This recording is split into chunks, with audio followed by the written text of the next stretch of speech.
महायुतीची सरकार पाहिजे, महायुतीची सरकार पाहिजे।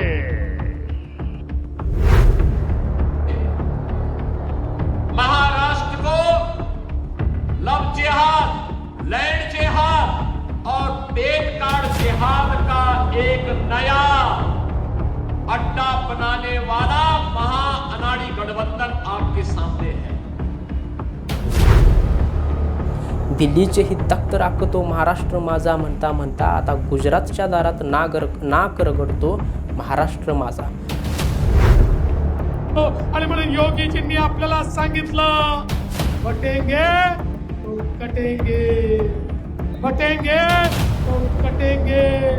आणि आपल्या देशाचे प्रधानमंत्री माननीय मोदीजींनी संदेश दिलाय, एक रहेंगे तो सेफ रहेंगे, एक रहेंगे। आणि आता लव जिहाद बद्दल थोडक्यात तुम्हाला माहिती सांगतो। ज्यावेळी केंद्रीय गृहमंत्री अमित शहा होते त्या आजची रिपोर्टिंग थोडी मोठी होणार आहे, शेवटपर्यंत पहा आणि शेअर करा जेणेकरून महाराष्ट्रातील प्रत्येक व्यक्तीपर्यंत हा अहवाल गेला पाहिजे आणि आपले लोक महाराष्ट्रातले अर्थात हुशार झाले पाहिजेत, सक्रिय झाले पाहिजेत, जागृत झाले पाहिजेत, खरं काय खोटं काय त्यांना कळले पाहिजे। एक है तो सेफ है, बटेंगे तो कटेंगे, लँड जिहाद, लव जिहाद आणि आता ओट जिहाद। काय महाराष्ट्रातील जनतेला या नाऱ्याची एवढी गरज आहे का? या नाऱ्यासाठी आपली जनता महाराष्ट्रातील एवढी भुकेलेली आहे का? मग निवडणुका कधीही होऊ द्यात, कुठेही होऊ द्यात, आम्हाला देणं घेणं नाही, पण महाराष्ट्राला अशी भाषणे आणि अशा नाऱ्यांची गरज आहे।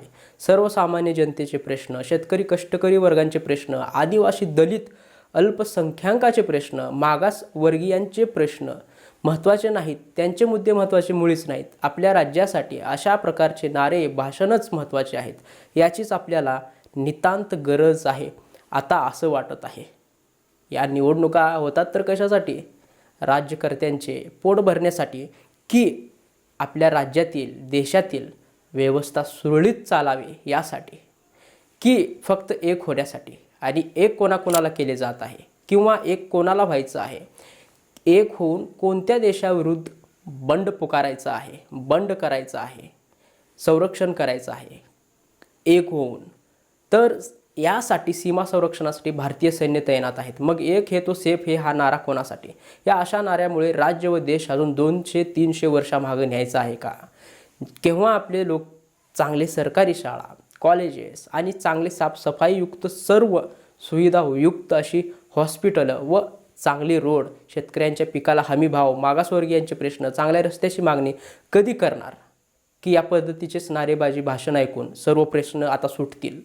जर सुटत असतील तर नक्कीच रोज अशा नाऱ्यांची तुम्ही आम्ही सर्वांनी मिळून जप केला पाहिजे। आपल्या राज्यातील लोकांना दिसत नाही का, हे कळत नाही का की कोणते पक्ष कोणत्या भाषणामध्ये कोणत्या मुद्द्यावर बोलत आहेत ते?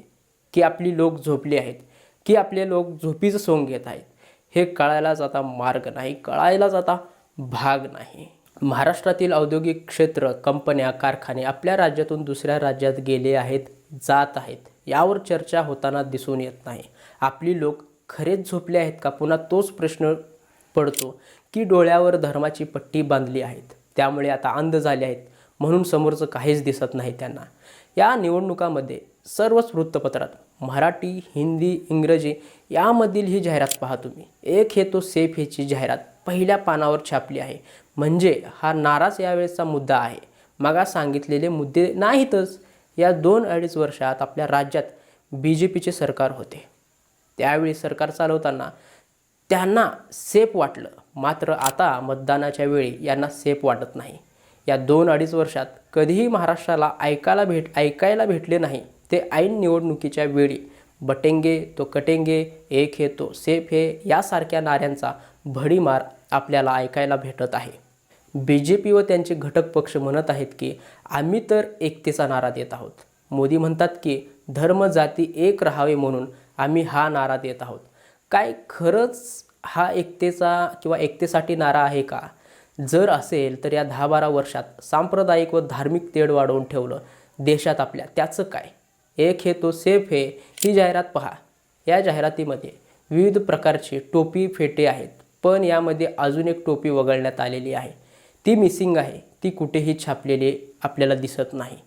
या एक हे तो सेफ येणार आहेत. आणि तुम्ही हुशार आहात. कोणती टोपी मिसिंग आहे, वगळण्यात आली आहे ते तुम्हाला माहीतच आहे. तेवढे आपण हुशार आहातच. जर माहीत नसेल तर अजित पवारांच्या डोक्यावर असलेली टोपी या जाहिरातीत का दिसत नाही? सब एक हेतू. चंद्रबाबू नायडूंच्या समर्थाने BJP केंद्र सरकारमध्ये टिकलेली आहे आणि त्यांनी जी टोपी घातलेली आहे ती टोपी या जाहिरातीमध्ये का दिसत नाही? सब एक हेतू. मुस्लिम लोक जी टोपी घालतात तीच या जाहिरातीत नाही. मग कोणत्या एकतेचे नारे देत फिरत आहेत ते? योगी व मोदी महाराष्ट्रभर आणि आपल्या महाराष्ट्रासारख्या राज्यात हे असे नारे देत फिरत आहेत. जेव्हा जेव्हा एकतेचा विषय येतो तेव्हा तेव्हा आपल्या डोळ्यासमोर एक चित्र उभे राहते. ते म्हणजे सर्व धर्मातील वेशभूषा, पेहराव, परिधान केलेली लोक आपल्या डोळ्यासमोर उभे राहतात. सर्व धर्म समभाव हे ब्रीद वाक्याची आपल्याला प्रचिती होते. पण या जाहिरातीकडे बघितल्यावर आपल्यासमोर तसे चित्र का उभा राहत नाही? का उभा राहते? अर्थात उत्तर आहे नाही. एवढ्या सगळ्या टोपीत या एका टोपीला जागा न देण्यामागचे राजकारण सर्वसामान्य जनतेला दिसून येत नाही का? की आपला फायदा होत आहे ना, बाकीचे जाऊ दे, असे संकुचित विचार आता आपले लोक करत आहेत. आणि असे संकुचित विचार करणारा आपला महाराष्ट्र कधी निर्माण झाला हा प्रश्न उभा राहतो. काही नाही, फक्त अल्पसंख्याक वर्गाला दहशतीच्या सावलीखाली ठेवायचे यांचे षडयंत्र आहे. हे सरळ सरळ या जाहिरातीतून स्पष्ट दिसून येत आहे. महाराष्ट्रात अशा पद्धतीने गरळ ओकणाऱ्या नेत्यांवर निवडणूक आयोग कधी कारवाई करेल आणि करेल की नाही कारवाई, हा सर्वात मोठा प्रश्न आता उभा राहतो. मोदी म्हणतात की काँग्रेसने SC ST OBC या प्रवर्गांना वेगळे करण्यासाठी राजकारण केले आहे. मग त्यांच्या म्हणण्यानुसार जाती जनगणना मागणी करणे हे देशाविरुद्ध आहे आणि यामुळे देशाची एकता भंग होत असेल तर मग बिहारमध्ये नितीश कुमारने जाती जनगणना केली आहे. मग तेथे काय फरक पडला? बिहारमध्ये नितीश कुमारने जाती जनगणना करून फूट पाडले आहे का? आणि जर नितीश कुमारने जाती जनगणना करून देशाविरुद्ध कार्य केले आहे तर मग BJP आणि मोदी अजूनही त्यांच्यासोबत काय आहेत? काय युती केलेली आहे? तोडायची ना युती त्यांनी, असा प्रश्न उभा राहतो. अनुसूचित जाती प्रवर्गातील जनगणना होत असते, पण OBC प्रवर्गातील जातीची जनगणना केली तर देश बट जाएगा असं म्हणतात. मग बिहारमध्ये काही फूट पडली आहे का? का तेथील लोक विभागले गेले आहेत? बिहार क्या बट गया है क्या? असा प्रश्न साहजिकच पडतो. नितीश कुमार सोबत केंद्रात सत्ता स्थापन करून सत्तेत आहेत. OBC प्रवर्गातील जाती जनगणना म्हटल्यावर BJPला आणि मोदींना खोकला आणि ठसका का लागतो? का त्यांच्या तोंडाचं पाणी सुकतं OBCंच्या जाती गणना करायची म्हणल्यावर? कई सियासी समीकरण और कई पार्टियों की जो सियासी रणनीतियां हैं, राजनीतिक रणनीतियां हैं, वो बदल सकती हैं, क्योंकि बिहार की नीतीश कुमार सरकार ने जो बड़ा दांव चला है और जाति जनगणना के रिपोर्ट जारी की है, उसके मुताबिक बिहार में करीब 36% अत्यंत पिछड़ा वर्ग के लोग हैं, 27% पिछड़ा वर्ग में आते हैं, 19% से ज़्यादा की आबादी अनुसूचित जाति की है और 1.68% अनुसूचित जनजाति की जनसंख्या बताई जा रही है. तो ये जाति जनगणना के समीकरण हैं जो बिहार की जाति जनगणना रिपोर्ट के साथ ही सामने रखे गए हैं और जाहिर तौर पर इससे इंडिया गठबंधन और उसके प्रमुख घटक दल के तौर पर नीतीश कुमार के तरफ से ये बड़ा दाव चला गया है और जो महागठबंधन की सरकार बिहार में काम कर रही है उसने ये दाव चला है, जिससे कई राज्यों के अंदर और खासतौर पर आने वाले चुनावों के लिहाज से समीकरण बदल सकते हैं. तो आपको ग्राफिक्स के जरिए समझा दें कि दरअसल बिहार में जाति का गणित क्या निकल कर आया है. देखिए, यादव 14% हैं, ब्राह्मण 3.65%, राजपूत आबादी 3.45% की है, मुसहर जो कि अति पिछड़ा वर्ग में आते हैं उनकी 3% की आबादी है, भूमिहार 2.86%, कुर्मी 2.81%, मल्लाह 2.6%, बनिया 2.3% और नोनिया 1.9%. तो ये पूरा जो समीकरण है ये बिहार में जाति जनगणना का है. और देखिए, ये ग्राफिक्स हमने विधानसभा की तस्वीर के साथ इसलिए भी बताया है क्योंकि ये सत्ता का समीकरण भी तय करने जा रहा है. बिहार में जिस तरीके का प्रयोग नीतीश कुमार सरकार ने किया है जाति जनगणना के साथ, ये बहुत सारे राजनीतिक समीकरण भी बदलने जा रहा है. 2022 मधील डेक्कन हराल्ड या वृत्तपत्राची बातमी पहा. महायुतीचे सरकार स्थापन झाल्यावर आपल्या राज्यातील 3 मोठे प्रकल्प गुजरातला हलवण्यात आले होते. वेदांता, फॉक्सकॉन प्रकल्पानंतर टाटा एअरबस विमान प्रकल्प हे वायुसेनेसाठी उभारण्यात येणार होते. हे 22,000 करोडचे प्रकल्प विमानतळ गुजरातला हलवण्यात आले.